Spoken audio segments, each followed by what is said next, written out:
সবাই মিলে দড়ি বেঁধে এই গাছটিকে ফলাইবে। গাছের গোড়া কেটে আগায় দড়ি বেঁধে গাছটিকে টানা হইতেছে। গ্রামে ঠিক এভাবেই গাছ কাটা হয়।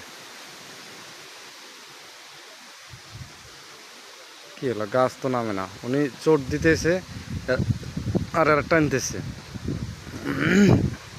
যাতে গাছটায় পড়লে এই দিকে পড়ে, ওই দিকে যেন না পড়ে। কয়টা বাজে? পানি খাওয়া লাগবে 32। এই যে এখন পড়বে, বেশি সময় নেবে, কিন্তু যে বাতাস এরা আটকাতে পারবে তো? প্রচণ্ড বাতাস ওইদিকে গাছটি পড়লে মানুষের ক্ষতি হতে পারে, আর সেজন্যই এদিকে এরা টানাটানি করতেছে।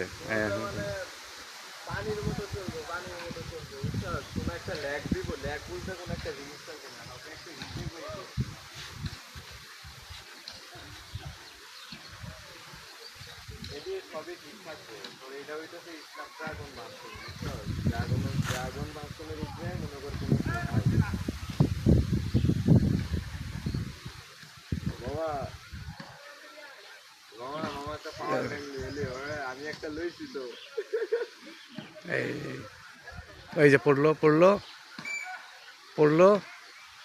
এরা টানতেছে, আমার এইটা হুডা 2600 mAh ব্যাটারি, এরা টানতেছে, প্রচন্ড টানা টানতেছে। ব্যাটারি হইলো বেটা, বেটা একটা লাইটের ব্যাটারি তো মনে কর 3500-3600 mAh থাকে। পড়তে যায়, পড়ে না। এই কোথাকার কোন বুড়া মানুষ দিয়ে গাছের গোড়া কাটতেছে, অনেকক্ষণ ধরে টানাটানি করতেছে, কিন্তু কাজ হচ্ছে না।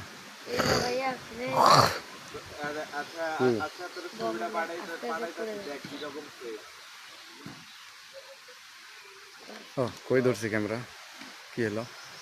এই যে দে টান দে টান দে টান দে টান, পড়লো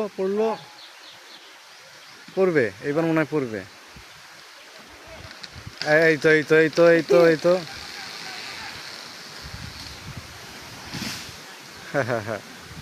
এইভাবে গাছটি ফেলাই দেওয়া হলো। Good job. ফুটলো। গ্রামে গাছটা এইভাবে কাটা হয়। কত সুন্দর গাছটি কেটে ফেললো গো। জায়গাটা কত সুন্দর ছিল না? এই জায়গার প্রকৃতিটা ছিল অন্যরকম একটা ন্যাচারাল পরিবেশ। এখন কেমন দেখতেছে?